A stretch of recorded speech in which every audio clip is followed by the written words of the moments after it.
सर्वधर्मस्वरूपिणे स्थापकाय च धर्मस्य सर्वधर्मस्वरूपिणे अवतारवरिष्ठाय रामकृष्णाय ते नमः। असतो मा सद्गमय तमसो मा ज्योतिर्गमय मृत्योर्मामृतङ्गमय। ॐ शान्ति शान्ति शान्ति। Let us bow down to Sri Ramakrishna, the embodiment of all religions,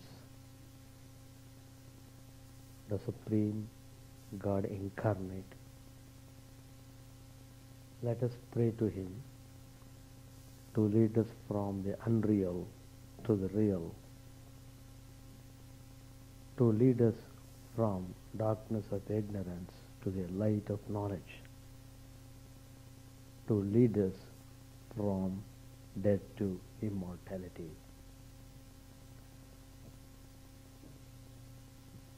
Today I am speaking on very important topic, which is very interesting.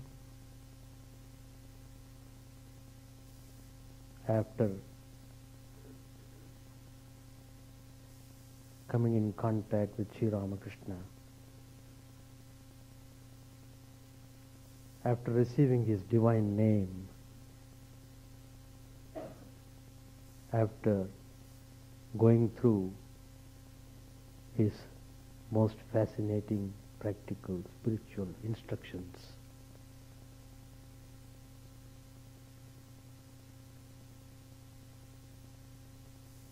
I am speaking on this subject. I hope whoever is seeking God should be able to follow these steps if he wants to attain God.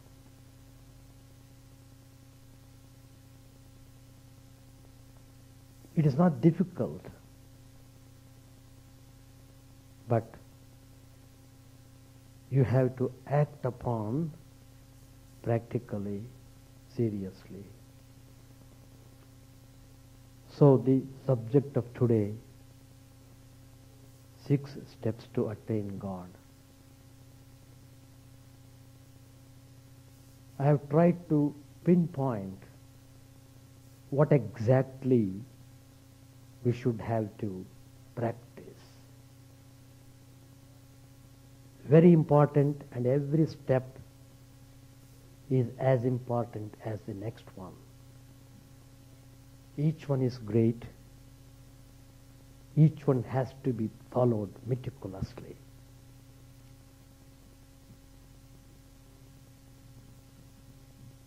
It's a great achievement to attain God. Remarkable achievement. But people talk loosely. I have seen many people, sometimes they come to talk with me for interview. They ask in a very casual way, have you seen God? As if it is child's play.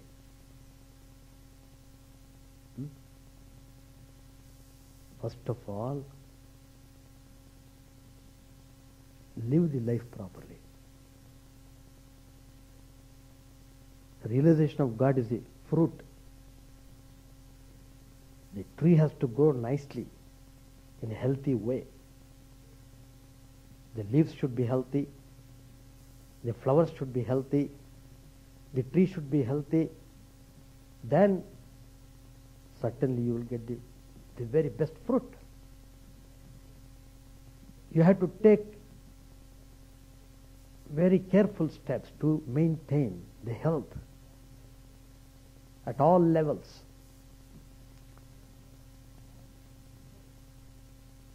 So, if you come to practical aspect of life, how miserable we are. The reason is not difficult to find out.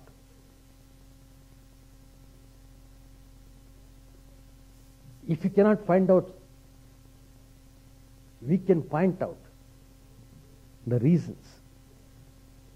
But the way to go in the path lies in each one of you.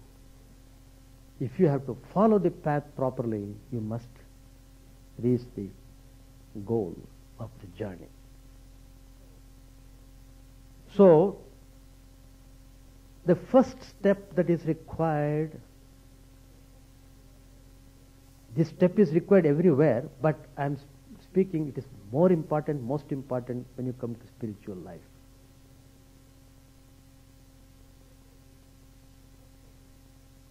The first step is Dhrida Nishchayaha. What a fine words. Dhrida Nishchaya.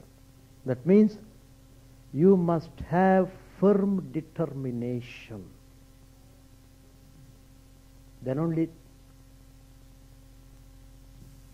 enter into spiritual life. Simply talking loosely and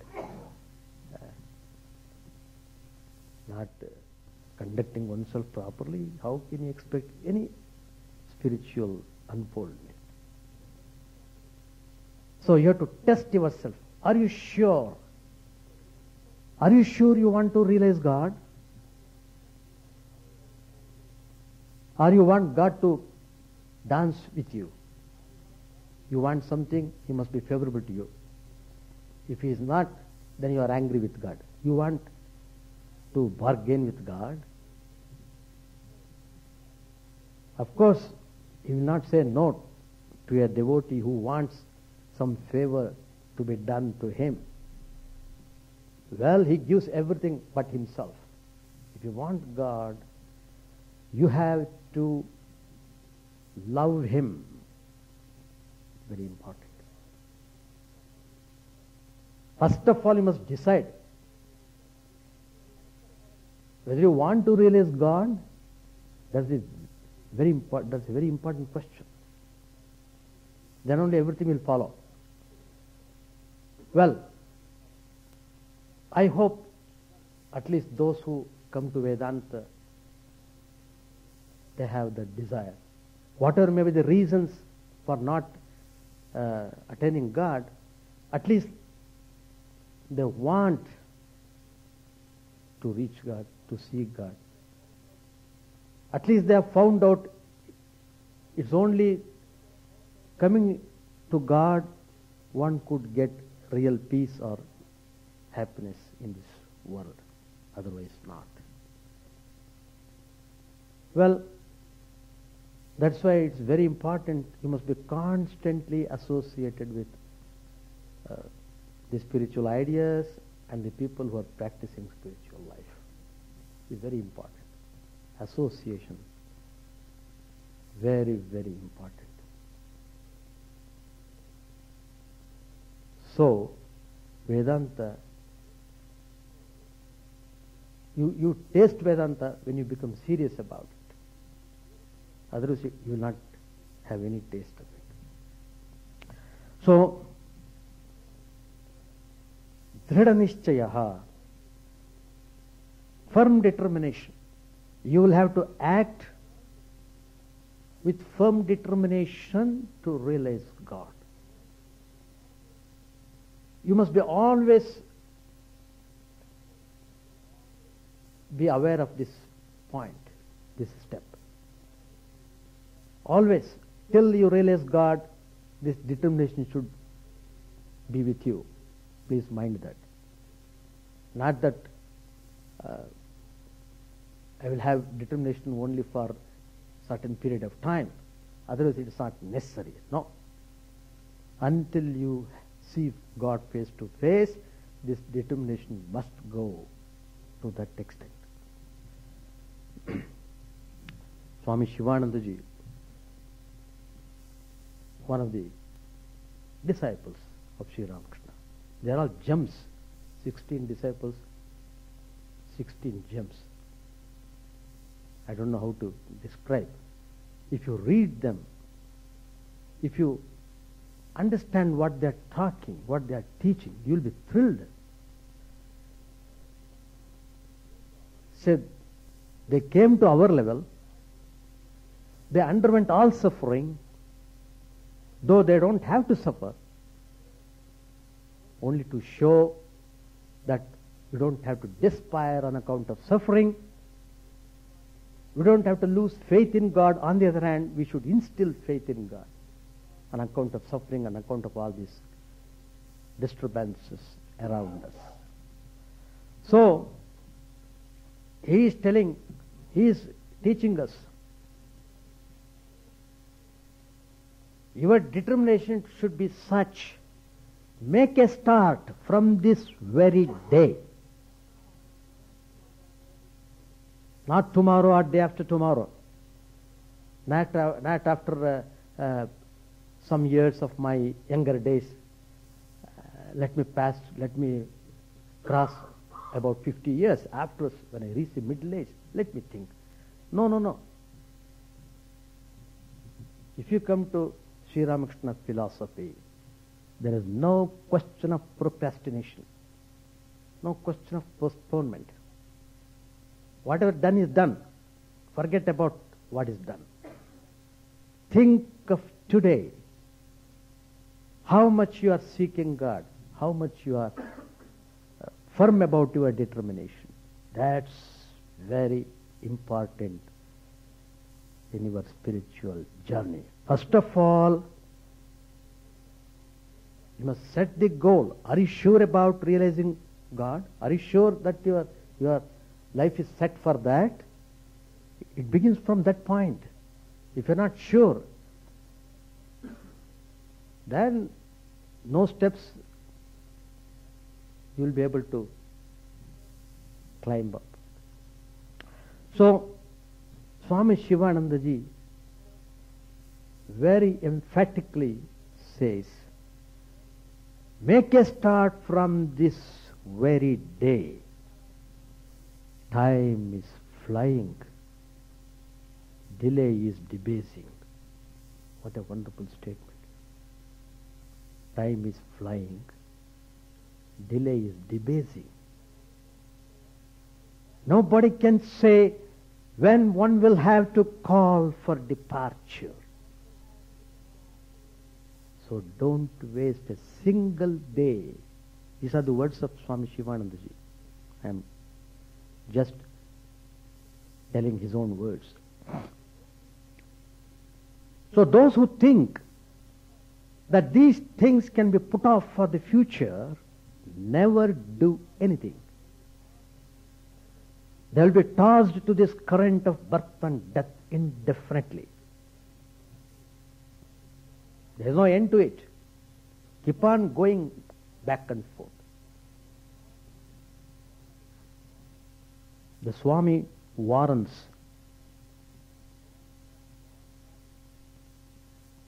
that don't expect speedy result. Just because you have entered into spiritual life, it doesn't mean that instantly you must have all the experiences. It cannot happen that way. One has to go on persevering in the path, day after day, month after month, year after year, with the same determination. Don't forget that. Dhrida nishchayaha. That's why I'm using the word Sanskrit word. It's easy to remember. Dhrida nishchayaha. One has to make spiritual efforts. What is wanted is intensity, yearning, and sincerity. Once you have the yearning in your mind, success is near at hand. See the life of Lord Buddha. What firm determination he had. After years of searching, he finally sat under a tree with a firm determination to realize God then and there, or die in the attempt. He will never get up until he get that experience. With such strong determination, he sat through under the tree. Finally, he got illumination. That firm determination is what is needed.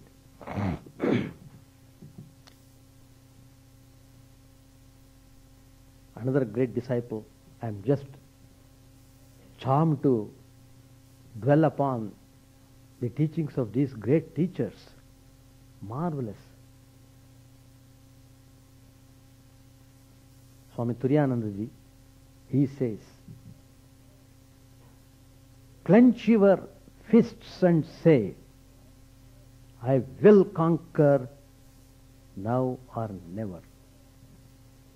Make that your motto, even in this life I must see God. That's the only way. Never postpone. What you know to be right, do that. And do that at once. Don't let any chance go by. Remember, this life is for the strong, the persevering. And always be on your guard. Never give in. Every sentence, every word is important if you are seeking God, if you want to attain God. So don't complain about circumstances. They may or may not be favorable, but don't care. You must strain every nerve to accomplish the thing. If you are determined to do it at any cost, you will find that great obstacles which you thought would overpower you ultimately turn out to help you. The obstacles are coming to help you, not to hinder your progress. See the fun. It all depends upon how you are determined in your pursuit. It follows you must struggle sincerely.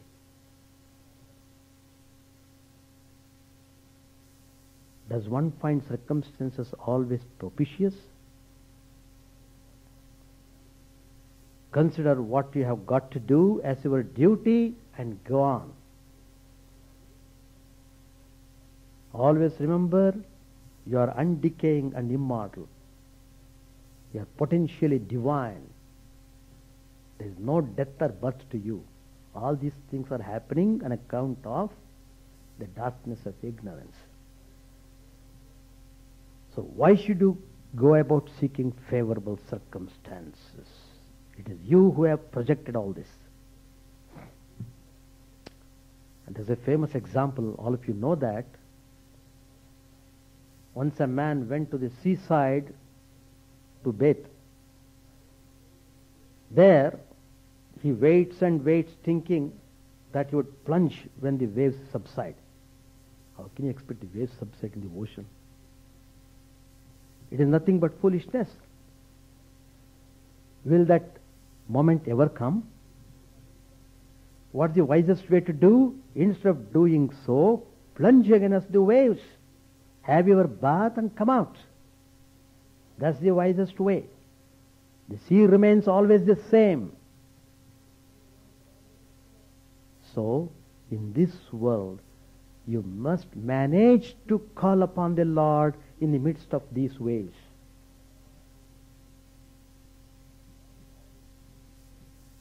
It is a wild goose chase to be on the lookout for opportunities. now or never. Apply yourself to it, and disadvantages will turn into advantages. It is true that rooting out tendencies is an uphill task.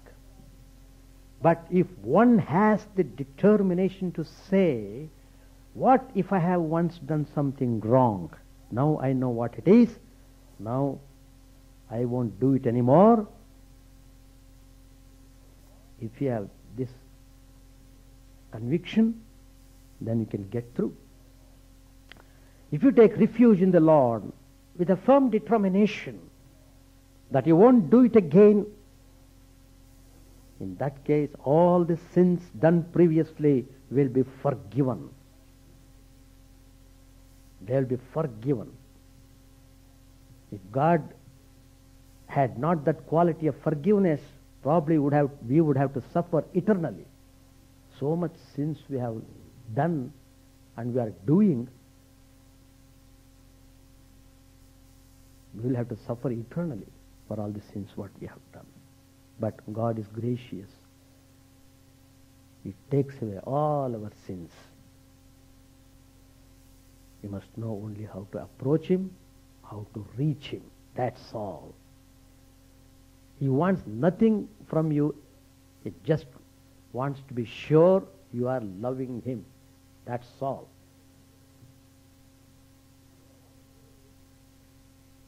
So what is needed is, you must not play the hypocrite. If you want your all sins to be washed away, you must not be hypocrite. Then all the world sins, if you are hypocrite, then all the world sins will come down upon you and exact their dues.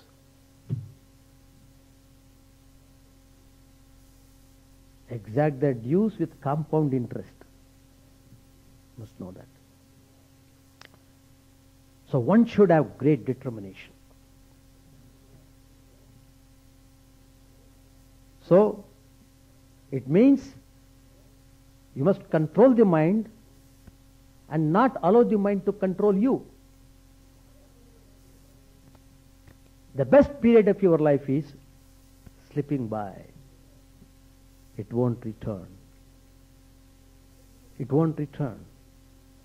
But if you practice, you will see for yourself that within a few days a change will come over you. Everything will become clear, everything will become easy. What we call samskaras, they will establish themselves. They will establish themselves. Why we keep on telling, please come, be associated, read spiritual texts every day, repeat divine's name, God's name, do prayers, do worship, do it regularly. We keep on telling that. It's only to establish good impressions in your mind. Start now. Tell yourself, I shall do it. Be a determined spiritual aspirant. Say, either I succeed in the practice of repeating God's holy name or I shall die in the attempt. You should have such determination. It's only those who have that firm determination get success in whatever endeavors. There's a beautiful story Sri Ramakrishna has said about the significance of firm determination. It is in the gospel. The person of firm determination will never say, I shall complete it by and by. I am about to take it up. I am going to begin this. He never entertains a procrastinating mood. The person of fiery determination pants after God as a mother's heart does for her child. He wants nothing except God. Such a person never thinks, let me first settle my family affairs and then I shall meditate on God.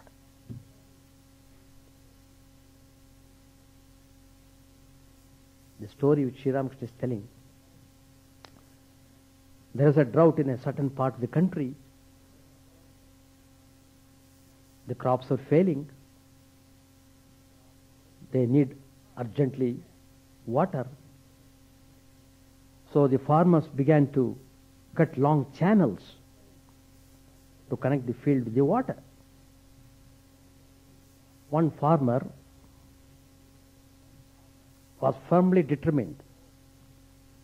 He took a vow that he would not stop digging until the channel connected his field with the river. So he set to work. He is digging and digging. He has finished about 25% of digging. Still 75% is to be done to connect it to the water, to connect it to the river. But then the time is going up. The time came for his bath, and the wife sent their daughter to him with oil. The girl came to the father, and the girl is telling, it's getting late, why don't you take bath, rub your body with the oil, take bath. The child is coming and telling the father. The farmer who was digging the earth, he was not in a mood to talk. He was not in a mood even to look at her. Though he loved his daughter very much, at that point of time, he never wanted to deviate his attention to anything else. So, he just simply ordered her to get away.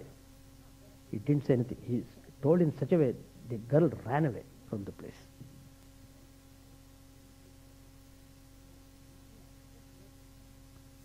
His task was not finished. Much had to be done still. It was past midday. The farmer is still doing work at the field. He not thinking about anything else. Then the wife herself came. She wanted to remind him about taking the food. So she came very courageously. Probably daughter could not talk to him. I can talk. So she wanted to assert her partnership. She's a life partner, you know. She can talk. So she went boldly. And she's talking. Why haven't you taken your bath? Food is getting cold. You always do overdo things. Your nature is to overdo.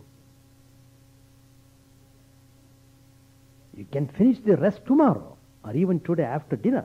Take the dinner and then come and do the work. What does it matter? Of course, for her, it doesn't matter. It's only farmer. He knows the seriousness of the thing. The farmer, at that point, he never considered his wife was talking to him. As I said earlier, his whole attention was on digging, how fast he could connect his field with the river. So he scolded her furiously. Not only that, he ran at her, spade in hand, and he shouted at her, "What? Do you have any sense? There is no rain. The crops are dying. What will the children eat? You will have to starve to death. You must know I have taken a vow not to think of bath or food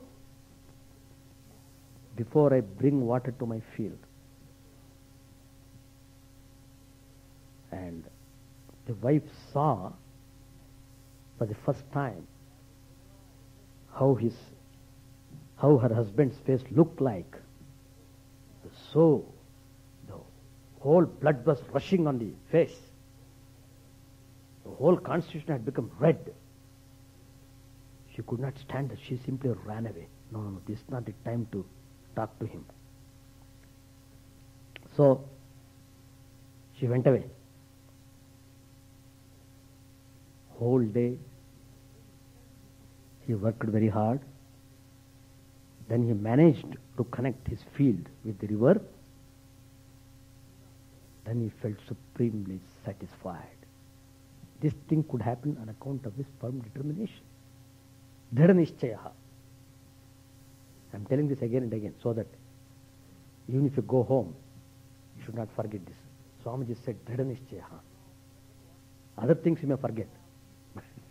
But this aphorism, you should not forget. Dhrida nishchayaha. So I am again and again telling to imprint in your subtle body. It should go deep and stay there so that you can use it when you want it. So he was very happy. The field was connected. He was full of joy. He was peaceful. Then he came to home. And he called his wife very affectionately. He had not shown that affection any time before like that. His voice was so tender, so loving. And he's asking her, now please come, give whatever you want. I am ready to take. And he had his bath, he had his dinner. Lunch he could not take because lunchtime was over. Then he snored to his heart's content, deep snoring. First time he had that kind of deep sleep. All this was on account of his stubborn determination. Now, Sri Ramakrishna tells this story, how nice it is. There is another farmer. He was also digging. He wanted to connect his field to the river. In the same way, his wife also came and she was asking her husband to come and take bath, take food, it's getting late, and so on. And this farmer did not protest much.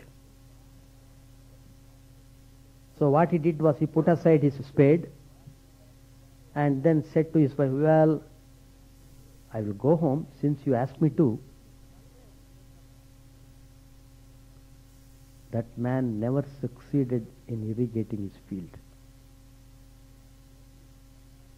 See, one farmer got his field connected with the river, the other one could not.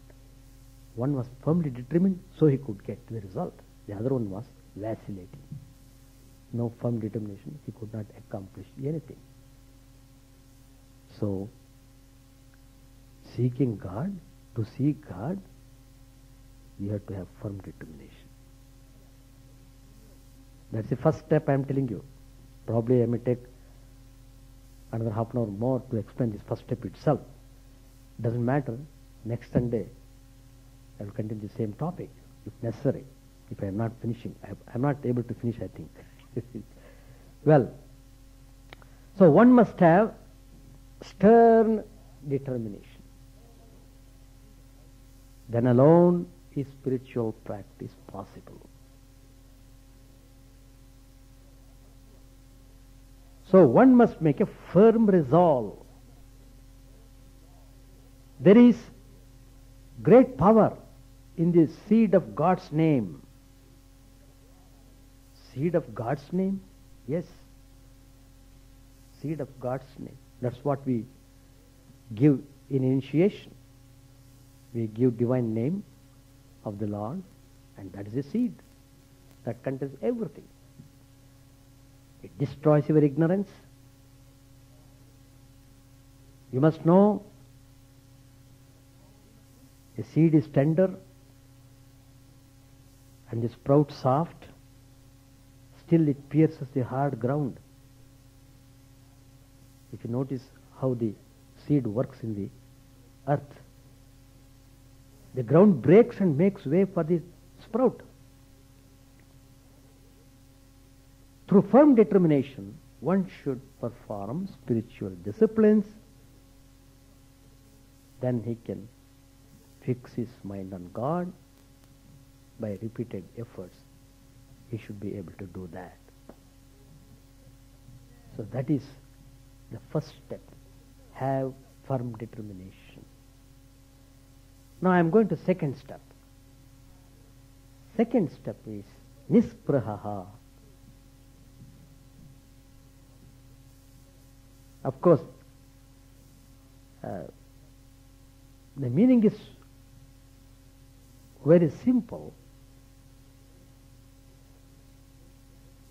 Probably it appears difficult if you are not firmly determined. See, so firm determination you must have. Dhrida nischaya plus nispraha. So I am combining. You have to have Dhrida nischaya as your companion in your spiritual pursuit. What is nispraha? To be free from desire.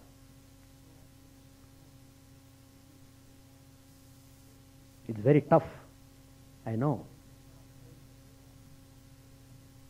But there's a way of understanding this.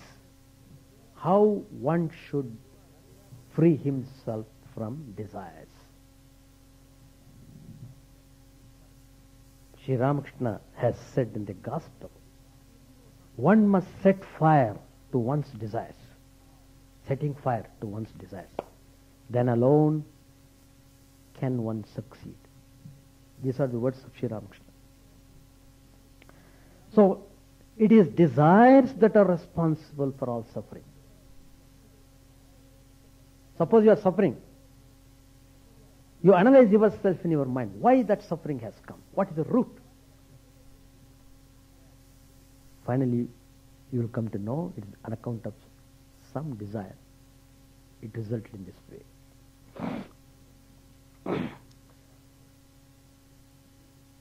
Sri Ramakrishna explains this through a simile. In villages, the farmers bring water into their paddy fields. The fields have low ridges on all sides to prevent the water from leaking out. But you know, those are made of mud. Often they have holes here and there. The farmers, they work so hard to bring the water, but it leaks out through the holes. And now, desires are the holes. Desires are the holes. You practice japa, you practice worship, you practice meditation, you practice prayers, and you come to Vedanta every day, you do volunteer service. All these things are true. But they all leak out through the holes of your desires. Desires overpowering. See the fun. Again, Sri Ramakrishna gives another example. So beautiful. In Bengal side, it's very common. People catch fish with a bamboo trap. Bamboo tree. You know, you are familiar with bamboo tree. It's very, you can make a straight strips out of that. The bamboo is naturally straight. But why is it bent in the trap? In order to catch the fish. Desires are the fish. Therefore the mind is bent down toward the world. Mind is bent down. If there are no desires, the mind naturally looks up towards God. Bamboo is naturally straight, but it is bent to catch the fish. So, it is terrible temptations of pleasures that makes one stray from the path of yoga. Just observe the flame of a candle. The slightest wind makes it waver. The state of yoga is like the candle flame in a windless place. As you entangle yourself more and more in worldly occupations, what happens? The mind is dispersed in various directions. That mind is to be gathered in. It must be concentrated on one object. The desire for devotion or spiritual knowledge should not be classified under desires. You may desire it and pray for it. Sri Ramakrishna in another place has said in the Gospel, as long as there is bhoga, there will be less of yoga. Furthermore, bhoga begets suffering. In Bhagavata, there's a story. The kite, eagle, you can say, it had a fish in its beak. Immediately it was surrounded by 1,000 crows. 1,000. This also Sri Ramakrishna said in the Gospel. Whichever way the bird flew with the fish, the crows pursued it. They were chasing the eagle. At the same time they were crying, ka, ka, ka, like that. 1,000 crows crying like that. Anybody would become mad. Anybody.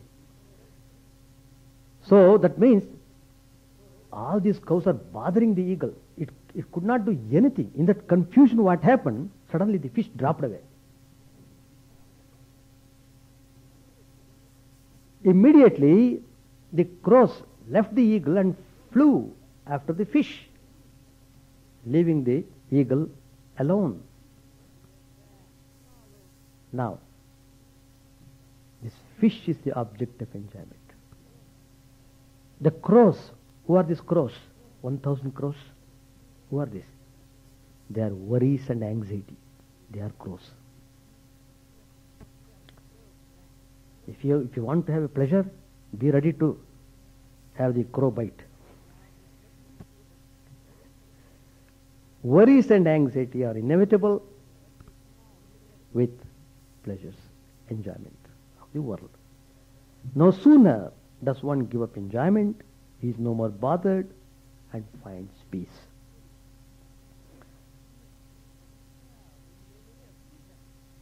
Sri Ramachandra, there is a story in Ramayana.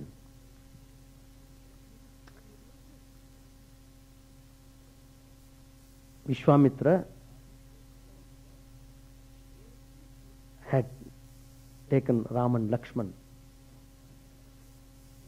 in order to give training in archery, and also he wanted them to guard his hermitage while doing yajna. Anyway, Vishwamitra Rishi knew very well that Rama is not an ordinary human being. He knew very well that Sri Ramachandra was the Lord of the universe. He knew very well that. And he knew why he had been incarnated as Sri Ramachandra. So, Vishwamitra was fully aware of the divinity of Sri Ramachandra. So, he told him, "Oh Ram, please come, we shall have to go to one hermitage here. So they went to Gautama Maharshi's hermitage. There was a huge rock. So Vishwamitra brought Rama by the side of that rock. While walking, Sri Rama's lotus feet touched the rock. Immediately the rock exploded. Exploding. What happened? A fine being came out of that. She was Ahalya, the wife of Gautam Rishi. And she was in that state of rock on account of something happened. There's a story. Well, once she was touched by Rama, she was thoroughly purified. As I said earlier, all her sins or dosha, we say, impurities, they were all washed away without a trace. There is not a trace of impurity. She was perfectly pure. And Gautama Rishi was supremely happy to see. As a man desires the things of the world, it is not possible for him to have any earnest desire to know God. Again, there is an analogy. As long as a child is absorbed in his toys, he forgets his mother. But as soon as he tires of them, he cries for mother. And the child is not happy till it sees the mother. Similarly, when a man tires of the playthings of the world, then his heart yearns for God. And he struggles with all his mind, with all his willpower to find him. Swami Brahmanandaji, another direct disciple of Sri Ramakrishna, said, effort must be your motto. If you want to grow spiritually, keep watch over every small desire which arises. Keep watch over that.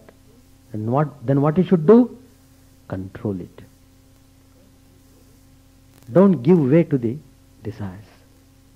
You have to start controlling it. If you say, I can't control, all right, be ready to suffer. You'll be able to control it provided you have climbed the first step properly, that is firm determination. If you are firmly determined that you must realize God now or never, if you have that determination, then it should not be difficult for you to control your desires. So, when you sit for meditation, you must think, desires for worldly things, what are these desires? They just bother me. They are worthless. So you must initiate such kind of thoughts in your mind to discourage the play of those desires in your mind. This will leave a good impression on the mind. As you drive away the desires from your mind, good thoughts and feelings will come up.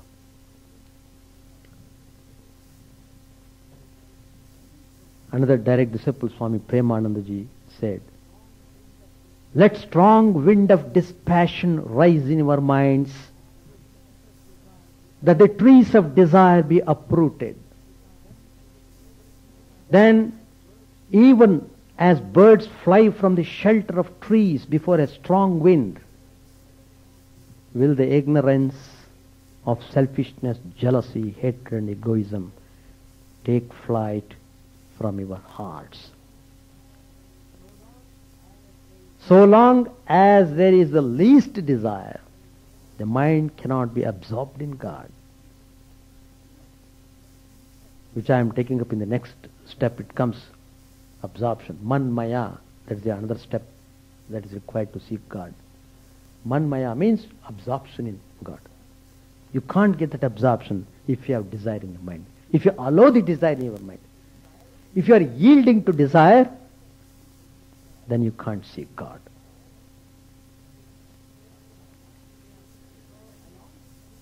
So, along with meditation and repetition of Lord's name, you must reason keenly and carefully. You must search out the desires hiding in the dark corners of the mind. Dark corners of the mind. And drive them away. This is what is called in the Bhagavad Gita as saving the self by the self. Uddare atmanatmanam. That's the meaning of that verse. Saving the self by the self. You have to drive away all the desires from the mind, then only you can save your mind. Otherwise, mind will shave you. You cannot save it, it will shave you. Shave. So, we are to conquer the mind. Then we shall find peace everlasting within ourselves, and that's the stage very near to reach God. Santa Tulsidas has also said, where Rama, the Lord of the universe, is there is no kama, desire. And where there is kama, desire, there Rama is not. Both never coexist. Like the sun and darkness. When there is sun, there is no darkness. When there is darkness, there is no sun there. Just like that.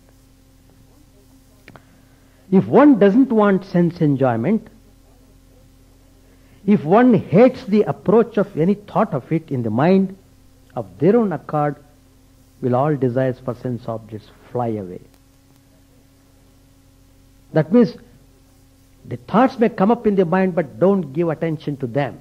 That's the meaning. Suppose you don't like the company of a particular individual. What do? You don't talk to him.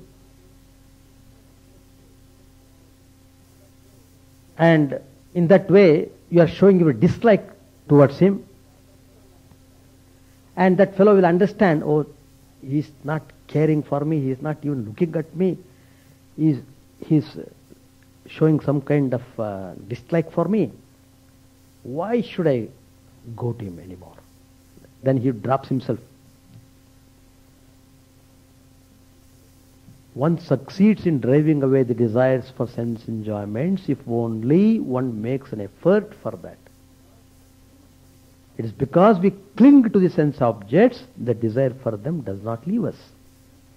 We are allowing the mind to hang on. So we are hanging ourselves. A thread with stray fibers cannot pass through the eye of the needle. Similarly, a mind with desires cannot be absorbed in God. Worldly desires have taken up permanent residence in the mind. Sometimes they float on the surface of the mind, and sometimes they are so hidden that it seems they do not even exist. But the closer you are to God, the more you will see the knots of desire hidden in the mind. The more your body and mind are purified, the more the dirt and dross which have accumulated during thousands of lives will be stirred up and will challenge your spirituality. They will challenge you. The energy generated by spiritual disciplines forces the impurities to leave the mind immediately. How can they cope up against the power of the Lord's name? So, that's why we say the power of the divine Lord's name is immense. Only have to repeat God's name with love and devotion, with firm determination, with firm faith in Him.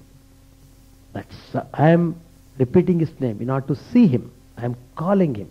What is the meaning of repeating His name? I am calling on Him. Why I am calling? Because I have not seen Him. Once I see Him, the calling will stop. So keep calling till you see Him. That's the meaning of telling constantly call Him. The desires are very shrewd. They take possession not only of the mind of a person, but his sense organs as well.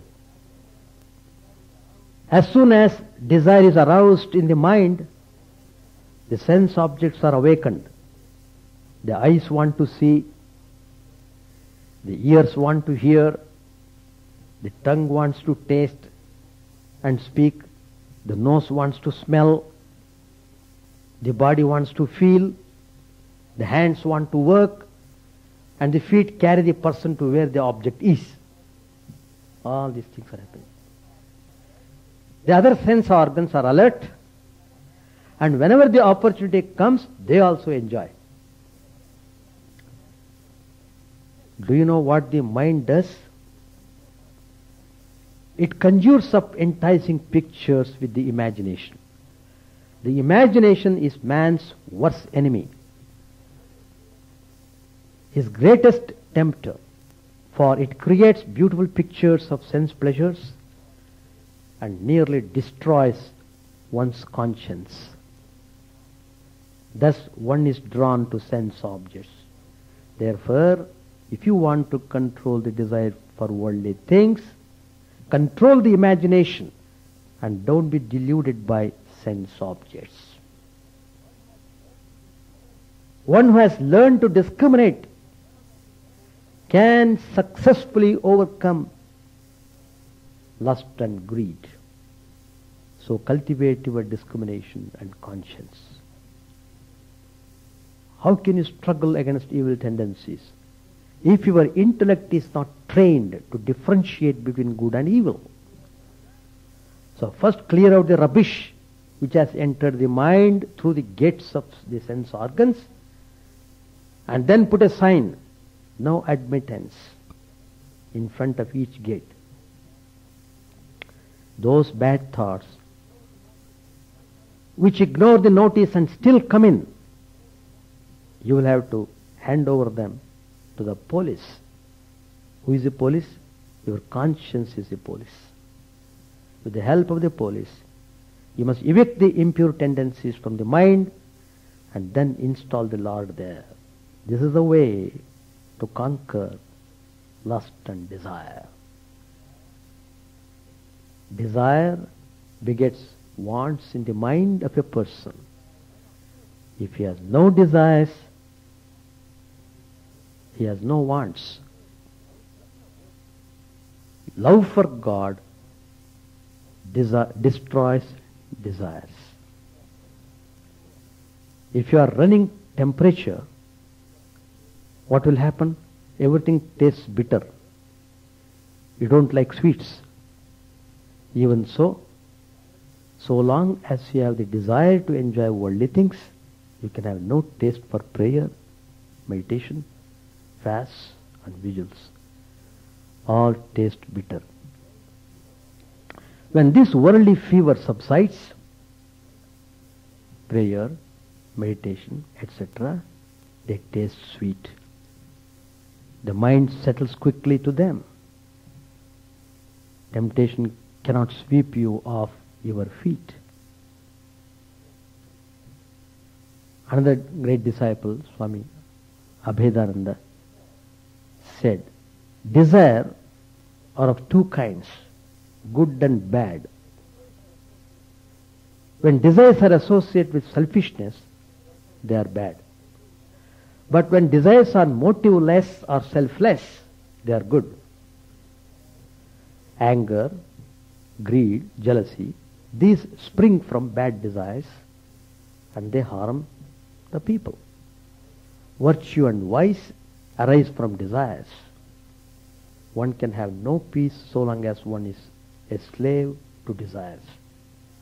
Peace means the conquest of desires. And the way to the conquest of desires is through doing good to others, striving for the welfare of others. What makes the mind impure? Another direct disciple, Ramakrishna has said, it is desire that makes the mind impure. Free the mind of all desires, and at once it becomes pure. The lover of God sees that instead of bringing enjoyment, these desires are the source of all miseries. He understands that in God alone he can find the satisfaction of all desires, for he is infinite bliss, and all other pleasures are finite and perishable.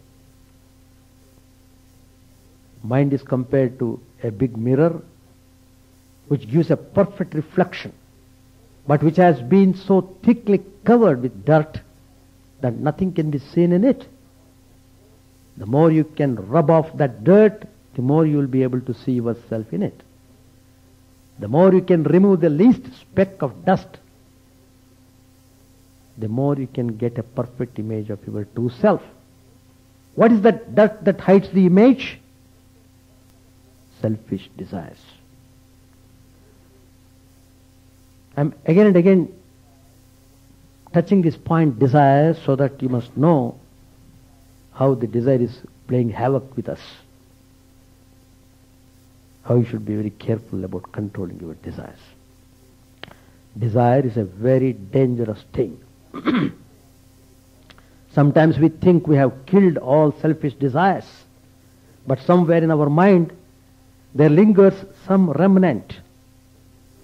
And as from a spark left in the corner of the hearth may come again a big fire, so out of that small remnant may spring a huge fire of desire.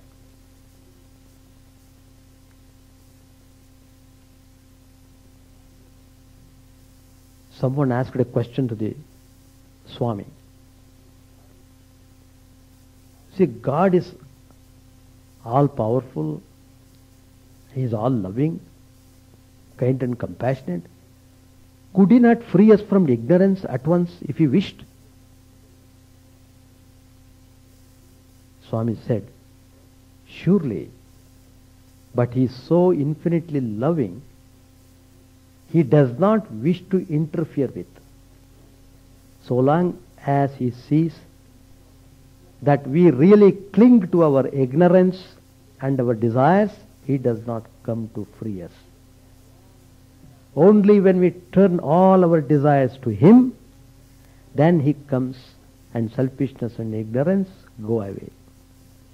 But we must not bribe the mind, we must not pretend to be free from desires.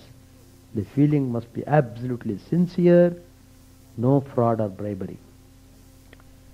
Desires cannot be quenched by satisfaction, but by dissociation. The more one yields to them, the more they will burn him. When desires are extinguished, perfection, which is within our being, will be revealed. That's how this Swamiji said. Another Swamiji, Swami Chidananda, he said, conflicting desires arise in the mind. Because of these desires, the mind is constantly lashed into waves. As long as these waves form, the mind is restless.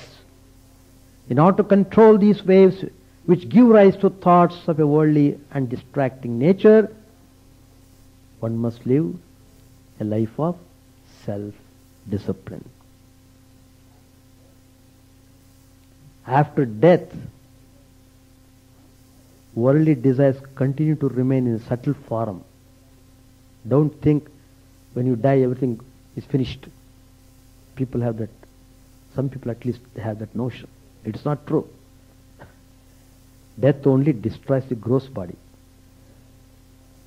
But the senses, mind and intelligence, they all remain in a subtle form. In that subtle body, sense enjoyments are all the more acute. After the settled state comes the causal state. Even then, the mind and other phenomena exist in the form of seed. In the supramental state only, one attains perfect illumination. So it is not enough, therefore, to strive for physical development only. What is needed is an all-round advancement, physical, mental and spiritual. So what is the cause of rebirth? It is desire. If you get rid of all desires, you will not be born again. For instance, the Swamiji said, Swami Vijnanandaji, if I set anything in motion by pushing it with force, it will keep moving so long as it has got the momentum. If it is not pushed further, it will certainly stop moving sometime or other. The cycle of birth and death continues because we give it a new impetus in every birth. But if we stop giving it a new impetus, that is, if we overcome our desires, we will have no further rebirths. So out of 6 steps, I have covered only 2 steps today. The remaining 4 steps are there for you to come next Sunday. Next month, I think. Next month, first weekend. Of course, I will just give the, in a nutshell, what are the other steps. The 3rd step, Bhagavan says in the Gita, Vitaraga Bhaya Krodha. That is, one should be free from attachment, fear and anger. That's an important step if you have to seek God. I'm just giving the idea. I will explain it in the next Sunday class next month. The 4th step is Manmaya. That means the mind should absorb in the divine form. The 5th step is Mamupashitaha. Vitaraga Bhayakroda Manmaya Mamupashitaha. Mamupashitaha means to take refuge in Him. He is everything. I am nothing. If you are established in that idea, certainly you will see God. And the last step, what Lord Krishna has specified, Jnana Tapasa Puta, that is, knowledge and penance, one gets purified.